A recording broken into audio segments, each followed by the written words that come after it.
Welcome to Convos, episode 3. We have a living legend in the building, and a personal. I consider him my uncle. Honestly, I've known him for my whole life. And ladies and gentlemen, we have Rev Run. What's happening, man? What's going on? What's going on, man? I'm so happy we could have you. I'm happy to do it, man. You're a good kid. And you know what you're doing. Thank you.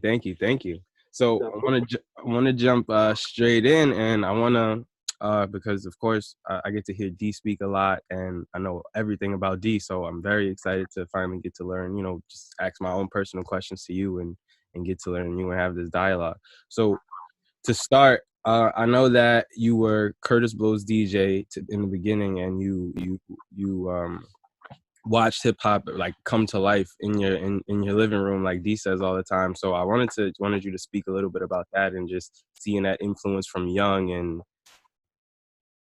yeah, well, as a kid, Kurtis Blow used to come to my house because he went to college with my brother Russell. So I used to just watch what was going on around me. My job was, in my mind, let me make sure that their breakfast is ready. Let me make sure everything is cool around the house. I wanted to be down so bad. Right. I would just do whatever. I'd wake them up to breakfast. Like, here, Kurt, here, Russell. And I was working with DMC down the way, on 197th Street. I live on 205th Street in Hollis. And I remember D having turntables in his basement. And he had a Gemini mixer and 2 turntables. And he taught me how to DJ. Him and his brother Alfred, they taught a lot of people how to DJ. So when Kurtis Blow would come around, I would say, I know how to DJ. And then finally, I convinced them that I could DJ for Kurtis Blow, or I could get on stage and rap. So Kurt was a solo act.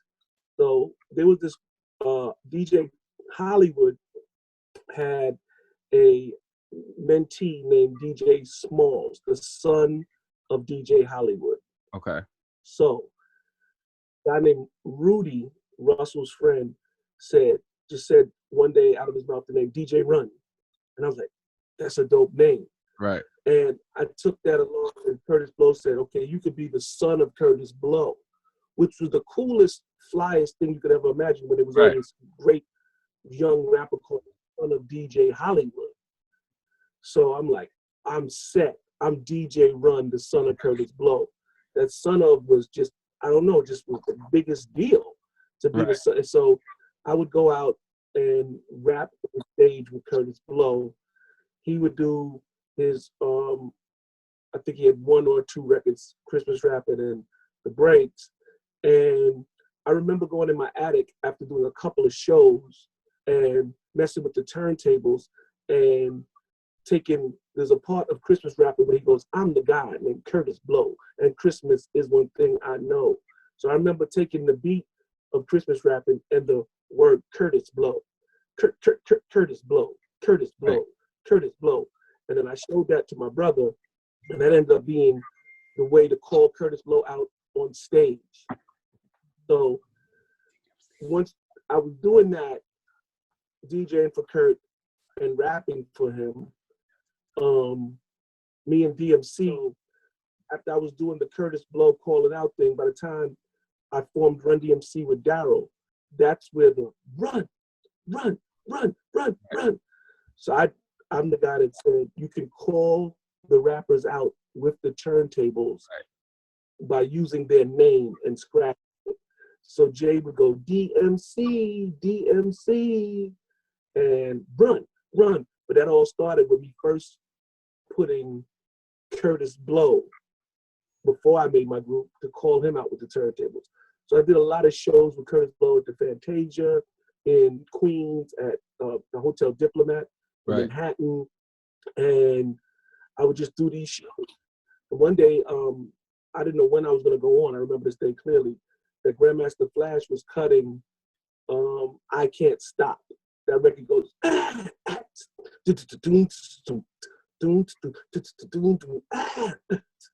I got on the mic. And I remember bringing home the tape and showing it to D. It blew his mind. It was me rapping while Grandmaster Flash was cutting at the Hotel Diplomat. I just got a rush through my body just now because I remember getting on that mic and doing my rhymes and flash cutting. It was amazing. Right. But those are other times we would give parties in the city. I probably was 14, 15 years old. So I was down before D. And then once I got enough juice with Kurtis Blow, I told my brother, I got this guy named Daryl. And he was like, you know what? I don't know who's Daryl. Maybe he should just write. I was like, nah, look at him. Look at the glasses he got on. Ooh. And it convinced Russell to let me not just use D with writing and stuff, but to be in the group. So then we created a group. We didn't know what we were going to name the group, but Russell came up with the crazy name Run DMC.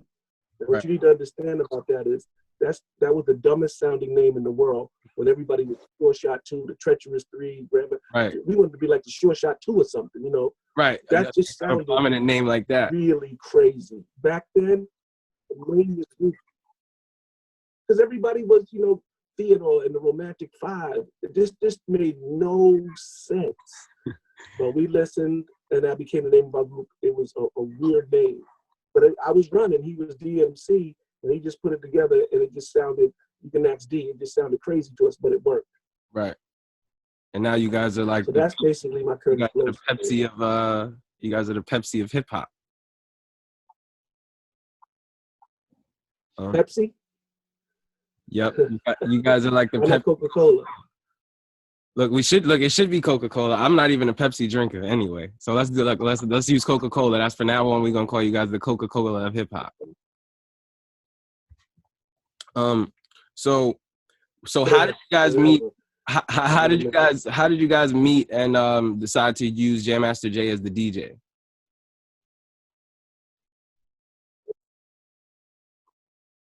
I met D at St. Pascal's Baylon. He was a brainiac, genius. He not only drew, he came in early with the football, and he got straight A's. That's what you need to know. He could draw his butt off. He got straight A's, nothing but A's. He was on honor roll every time, and he could play football really well. I met him in St. Pascal's Baylon in Hollis, and some people went there later to the PAL, but we went there from kindergarten through the 8th grade. And I met D, and I remember wanting to play football with him in the morning, but those dudes was really good. So I just stuck to the side, and there was this little beat-up basketball rim, and I would play and watch D throw these touchdowns early in the morning. I think the whistle went off at 8:15 at St. Pascal. We have to go in. I think D would get there like 7 in order for them to play football for an hour. Wow. Or so, maybe 7:30. Yeah, he would play football. So I would just hang around. You know, I got to hang out with him. I seen him all the time in school. And I remember one night I said to him, he gave me his phone number, and I called him, and he gave it to me in school. So I called him one night, and he wasn't home. Now, what sense does that make?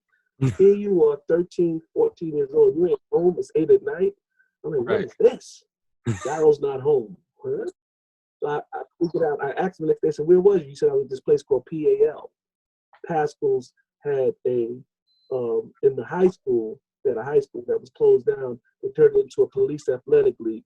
So D was going there to hang out. They played basketball, they had games, it was a lot of fun. So I ended up joining PAL, and I got closer to D. We started hanging. And I told him, once I form a group, I'm gonna put you down. And I told the same thing to Jam Master Jay, who's from Hollis, Queens. I'm gonna put this group together. I'm telling you, because I had this juice because of Russell and Kurtis Blow. So I had all the connections, all the power through the older guys, Kurtis Blow, Russell Simmons, and all. And put D down first. Russell agreed, and then I picked Jam Master Jay because he was a real cool dude in Hollis, like extremely cool, but he was a nice guy too. Right. So I was happy to get him on my side for 2 reasons: a nice guy, and he was like the coolest. And he kind of had his own little spot where he ran his little part of Hollis. Right. You know what I mean? His in that age group was it. So getting Jay was a double bang for me. Right. Nice guy. He can DJ, and he's a little slightly gangster. You know what I mean? Right. So that's how we put the group together. and we went and made Sucker MCs in 1982. Okay.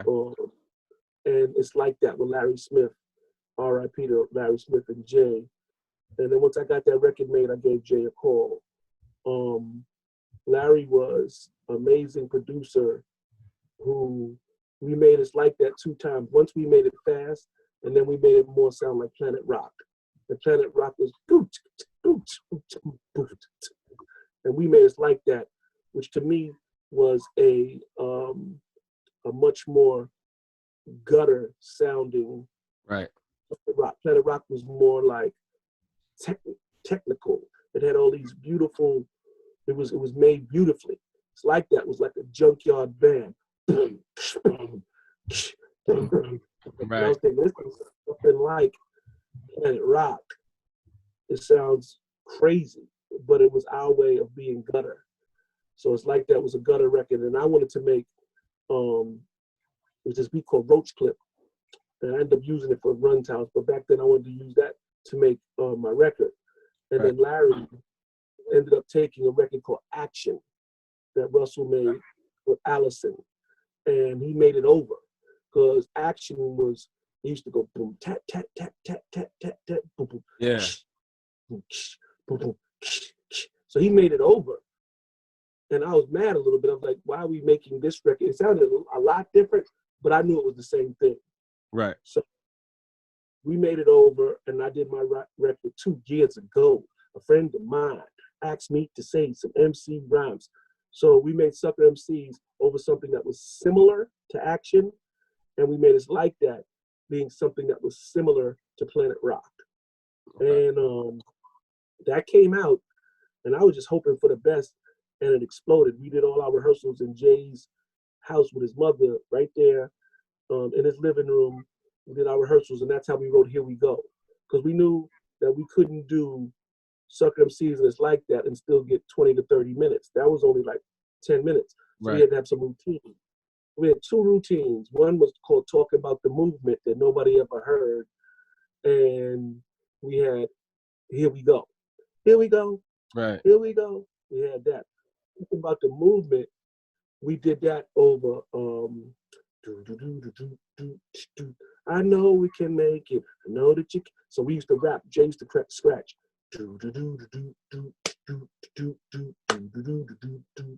used to go, talk about the movement, move your body from side to side, because we're willing, chilling, able, and we're talking about the movement. And we would rap. And then when we finished it, we said, we want y'all to check out another one. Here we go. Here we go. Right. And we never ended up talking about the movement that much.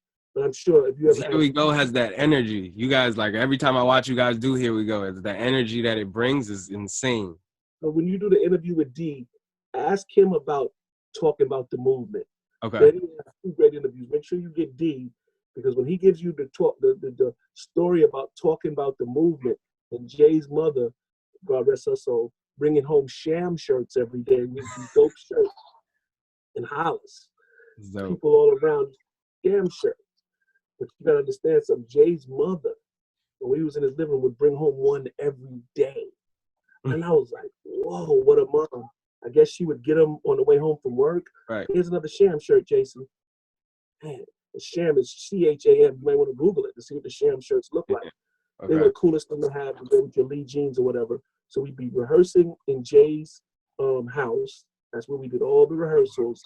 And we did talking about the movement. And Here We Go. Since we had those 2 routines and those 2 records, we were set. And that's how Here We Go became a record. Because when we played the Funhouse with Jelly Bean Benitez, somebody taped it. And I guess Profile Records grabbed that tape and said, no, this is ours. And they made a record. But it really wasn't a record. It was a, Here We Go was just a routine. Right. Something to do in between the records. The Profile wasn't having that. So they made it to a record. They took that tape from Jelly Bean or from whoever was running the Funhouse at that time and named it. Oh, that's why it's Live at the Funhouse. Here We Go, Live at the Funhouse. There we go. Okay. Got it. Give you history. I'll tell you about D, though. D was the most bold, because you understand, we were really young, like 17, 18 years old. And it was scary to go to these big clubs and these packed places and all these cool people, but D would go out first, which I thought was pretty cool because I'm like, what are we gonna do? He said, I got it. And he'd go out in the middle of the stage and go 1, 2, 3, in the place to be, as it is. And he told me the reason why he had the courage is because he didn't see himself as Darryl McDaniels. He seen himself as a superhero. He told me that later, but I don't know where he got the courage to go in the middle of these roller skating rings, right, and all these in the Bronx. And he just said, I didn't see myself as Darryl from Queens. I was a superhero. So that was very interesting, watching D come out first, and then I would come out and join him after he knocked out. D's up there. He knocked off all this nervousness. right, Nervousness is gone. right. He took We the in edge the little off. Bronx, but D already got up there first. Nobody shot him. Nobody shot him and busted the cap. I'm like, cool, let's do it. We go. So, question: why Adidas? Out of everything else, the Lee jeans, the Blazers, why was Adidas you guys' favorite? There was Pumas and there was Adidas. Two choices. Pumas would fly. Adidas were mean. So Pumas was really smooth, and they were suede and they were hard to clean, but they still were smooth. But Adidas had more durability, and they were meaner, and they looked rougher, and they just became cooler for us.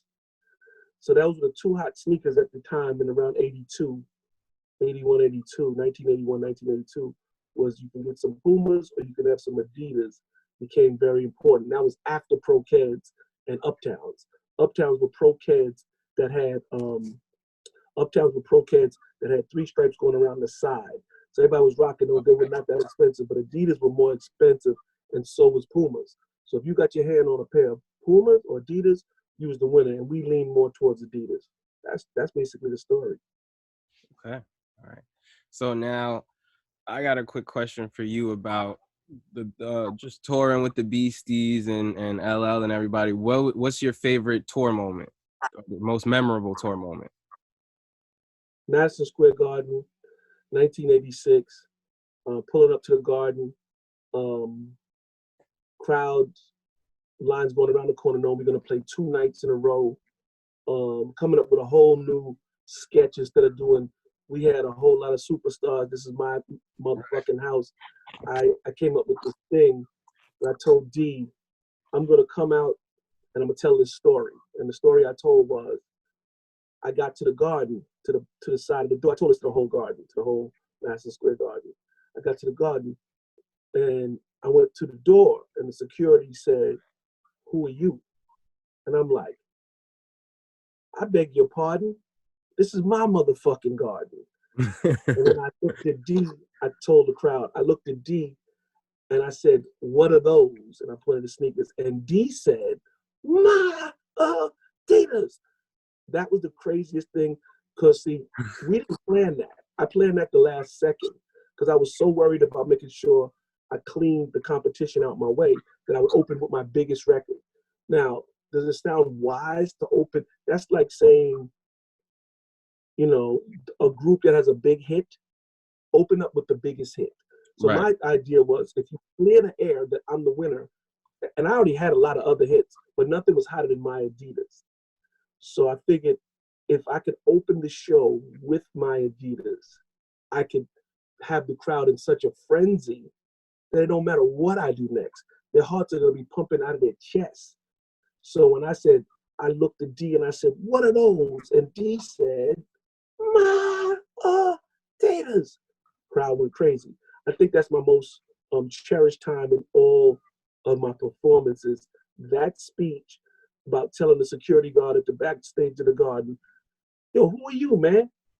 I beg your pardon. This is my motherfucking Garden. Then I looked at D and I said, yo, D, what are those, man? And he told the security, my people lost their complete That's and crazy. total mind. It was completely, it was not crazy. It was complete pandemonium. I don't think there's a moment of my career where it was so cool, so great, so fly, and so powerful. Now, we had a lot of those type of powerful moments, but you asked me the most memorable one. Now, I toured a lot with LL, and I toured a lot with the Beasties. The tours were great. The crowds were big. Lots of fun. Lots of energy. Hit records. LL killing it. Houdini killing it. That was on the Raising Hell tour. The Together Forever tour with the Beastie Boys was later on. The earlier time was Fresh Fest. You know, Fresh Fest was Run DMC, Fat Boys, LL Cool J, Jermaine Dupri working with Houdini. And these were earlier tours. Raising Hell came in '86. Right. And the Fresh Festival tours were 1984, 83, 84, 85. And those were really cool. They had the New York City Breakers. It was pretty amazing. But things took off completely out of this world in '86 with the Raising Hell tour. Right. And then by '88, '87, '88, I say '87 is when we did the Together Forever tour with the Beasties. Right. That was more, I won't say a pop tour, but it was a little bit more. We toured everywhere with them, probably more white people. It was still packed with every color, but Beasties, as a matter of fact, Beasties was on the Raising Hell tour too. And I remember their DJ wasn't Hurricane for a minute. The first DJ they had, who only lasted a little while, was Dr. Dre down with Ed Lover. He wasn't down with Ed Lover yet. Yeah, so Dr. Dre, from Dre and Ed Lover, DJ for them for at least 2 months. Okay. And then they moved on to Hurricane. So I'm giving you information you didn't know. Right. You I didn't know that. Dre knows. Beasties know, D knows, J knows. And some of the crowds, but it wasn't long. It might have been 2 months. And then Hurricane got the job. Oh, wow. That's dope. All right. So speaking of DJs, I know that you kill Vegas every time with DJ Ruckus. How did you meet Ruckus? What's the story? After Run's House was on TV for a while, Mike Lehman took me over to DJ Cassidy's father. Yep. We were looking to go out and do some walkthroughs, whatever. But when I met with Yoni and DGI, Damon was the one, DGI, Damon McGrath. I told him I would rather do something besides for just like show up as a celebrity. I want to DJ. So they connected me with Ruckus and Mel DeBarge. Okay. And they would DJ and I would DJ with them. Now this was like, just imagine, we was like season 3 or 4 of Run's House. So I'm on fire from a TV show and I'm going out and I'm doing clubs in Vegas and all around with either it's going to be Ruckus or Mel. And I would get to the spot, kick a rhyme, Ruckus would drop a record, then I would scratch along with Ruckus throughout the whole time. And it became so popular that for a little while I was the most sought after DJ in Vegas. And this went on for a while. And I played probably every single club in Vegas, every single one. And that went on for years. I mean, I still do it now, but that was a big time when we first started. And it lasted, according to the people at DGI, Yoni and Damon, longer than they thought. They thought it was just a flash in the pan. It was like a walkthrough. Right. It ended up being a career. That's because I wasn't a walkthrough type of guy. I'm a serious artist. And since I'm an artist, it was like, we're not coming to see the celebrity anymore. We're done with seeing the celebrity from Run's House. We want to see this dude get down on the turntables. Right. Exactly. That's awesome. That's dope. I always wondered how you and Ruckus met. That's why I wanted to ask real quick. I met because that's who they placed me with. They placed me with Ruckus and Mel. That's dope. It was the DJ company that introduced us. And me and Ruckus have very, very good chemistry. Right. Yep. Exactly. Even when he does his routine, when you guys do the Run DMC shows, and just the way he jumps, you can feel it. He does. Yeah. You see that energy, and you just feel that connection, which is really dope. It makes for a great show. So now I got another question. I know the Walk This Way story a little bit. So my favorite song by you guys is Raising Hell. And I know Raising Hell was supposed to be the single versus Walk This Way. Initially, that Raising Hell was the single I think you and D wanted to go with, but then I think Russell chose Walk This Way. They white labeled Walk This Way or something like that. Maybe that did happen. Did Darryl told you that? Yeah, that's the I think that might be. version. I know the first record off the Raising Hell album was Peter Piper and My Adidas. So if the second single, all I know is I looked up after getting what I wanted, which was Peter Piper and My Adidas, which blew up. I didn't fight over what was next because I already got what I wanted. And, you know, it's like this big, not big circle, it's Russell. There's a couple of people trying to make decisions, and my heart was with Peter Piper and My Adidas. So by the time, if D or somebody wanted to put out Raising Hell, I don't remember that clearly, but Walk This Way definitely wasn't my choice to be the next record because I didn't know any better. I didn't know the record was worth anything. Right. So that was the story, that Raising Hell was going to be, I guess, the choice, but then they overruled us with Walk This Way, which blew us out of the water. Right. I just remember being on the Raising Hell tour, wondering if we're going to sell our regular 1 million and change, which was the first album, and then the second album. And then by the time Raising Hell came, after King of Rock, I remember being on tour, coming out my room, and them telling me we were at 2 million. I'm like, my brain's like, this can't be, because we have a set amount of fans that buy 1 million copies. And once it got to 2 million, they said, no, they released, I didn't know this, Walk This Way on a radio station in Boston, and it's exploding. Wow. Like, oh, that's how I found out that Walk This Way was released, because the sales were higher, and I didn't know why. Right, which is incredible.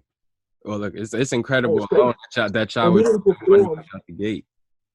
Anyway, we didn't perform Walk This Way on the Raising Hell tour at all.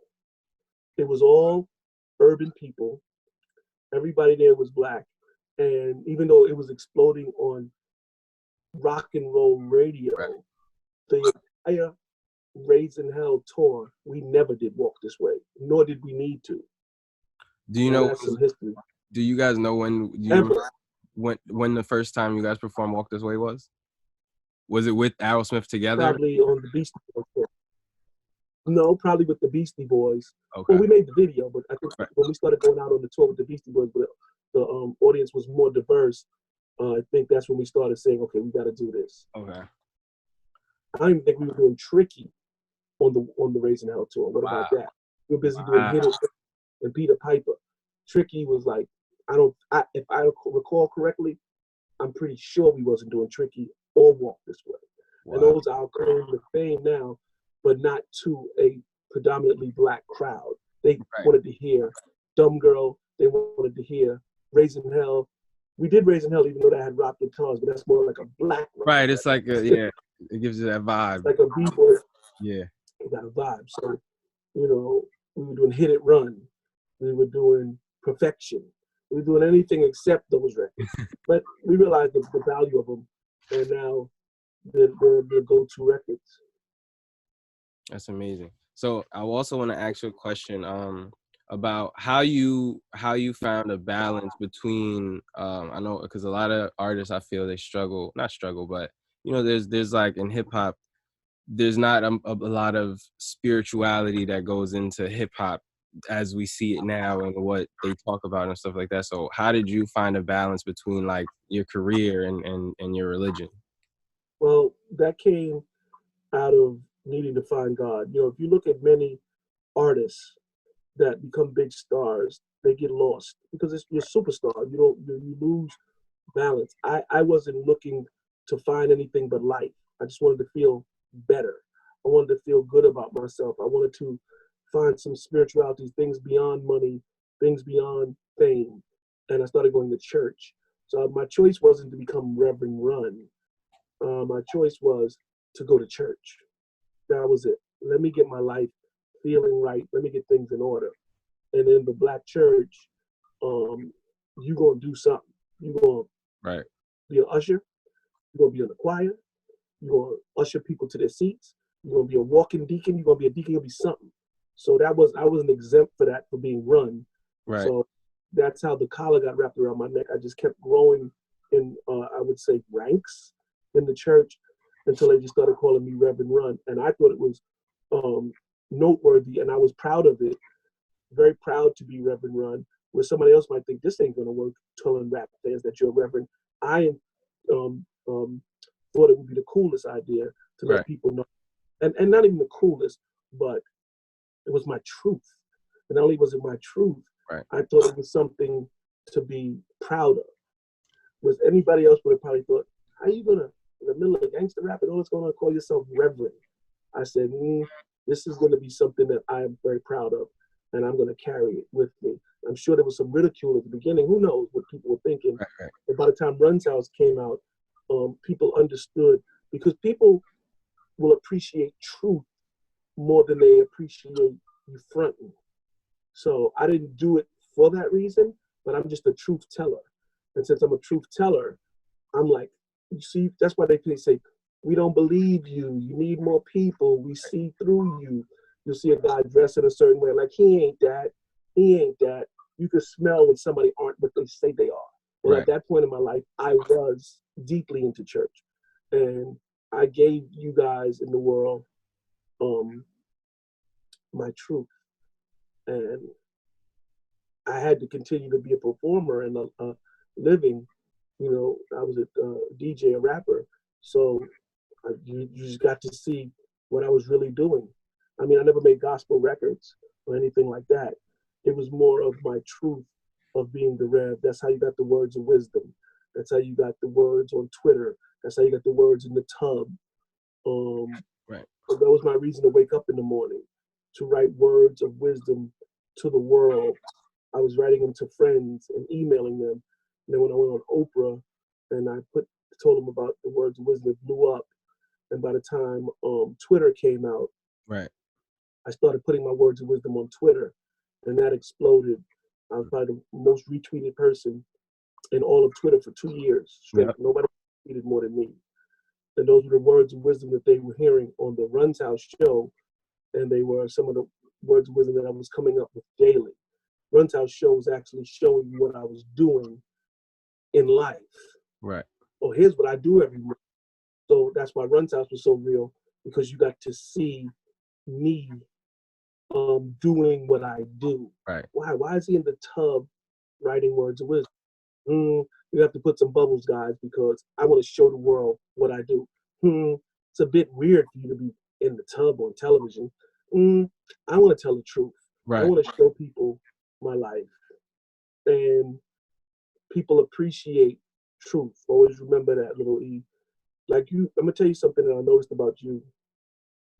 Very bold, very good at what you do. And I looked at the LL interview, Dougie Fresh, and you're natural at this. You can be in this game for real. This what you're doing today, and I'm prophesying, is a small step. I see you going all the way across seas, not only doing hip hop. I see you sort of like covering a bunch of stuff. Hip hop will be, you love hip hop, but I see that you love other things. You could be like a real person on television that does this.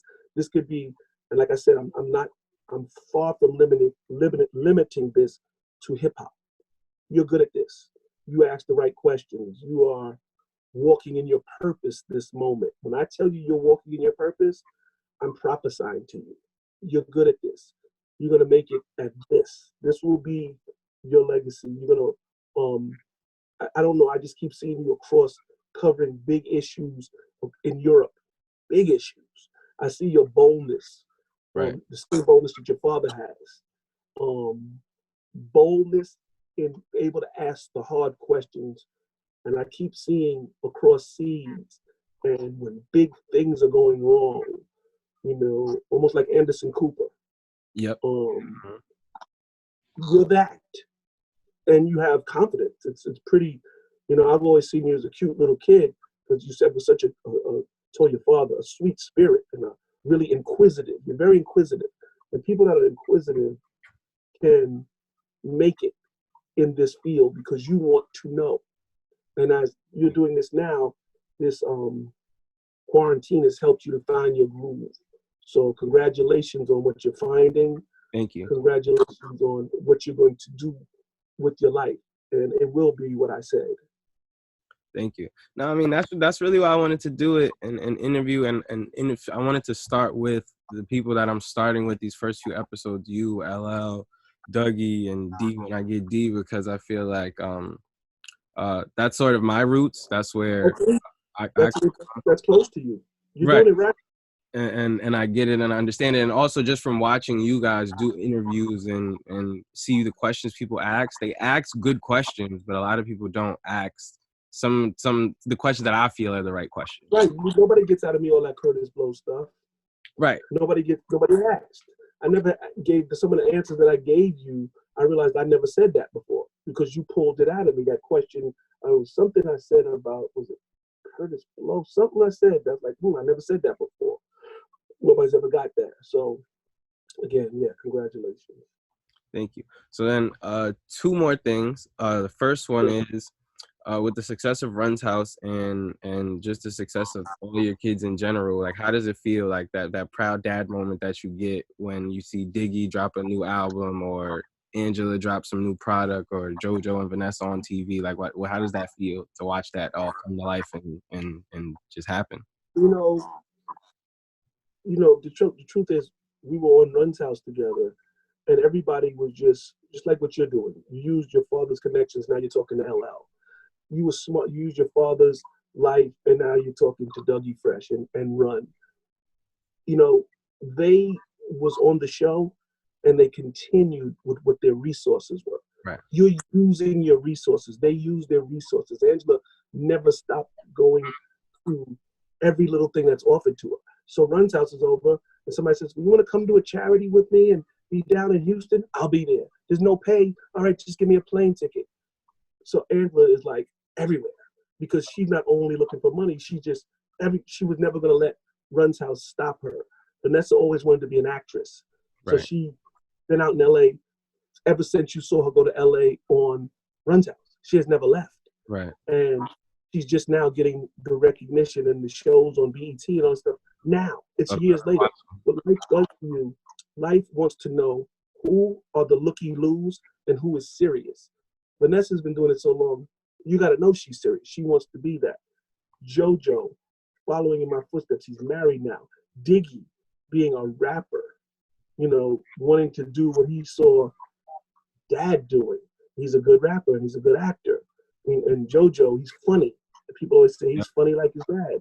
So everybody used their resources in order to make it. That's it. Their resources and their passion. Amazing. All right. So last question. What's your top 5 favorite rappers? Your personal top 5. Jay-Z, number 1. Number 2,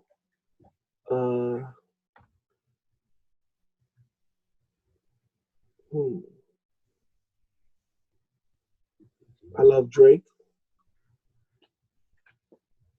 Nas.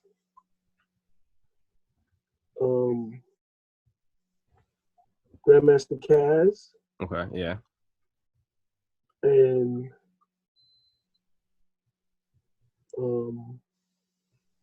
she's dope.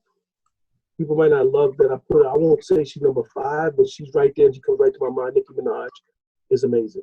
I agree. She's like, I look like yes, and you look like no. She's like, right. No, I would 100% agree. I think people don't give her that credit like that, but I think that she's phenomenal in what she's done for female rappers in general. She's a good rapper from Queens, and I gotta throw in obviously Lil Wayne, and I gotta, like I said Drake already, right? There's a lot of good rappers out there, but that's just a little cluster of some of my faves. Okay. No real order, but Jay-Z is number 1. The rest of it is just so question now, what's can you tell us a great memory or something you most remember about Ronnie Ray? Ooh. Ronnie Ray is funny. He's not afraid of anything. I'm not saying he's a boxer. Right. Couldn't get up in his face. Don't care who you are. You're gonna, bitch. That's right. So, you know, he had no idea whether he could fight or not, but he was nobody's punk. Right. He was very loyal, very funny, and he wasn't a big taker. He was a giver. Ray was never pulling on anybody. He had problems you wouldn't know about him. He never really pulled on me. I took him on the road with me. He was funny, and he was loving. 100%. Absolutely.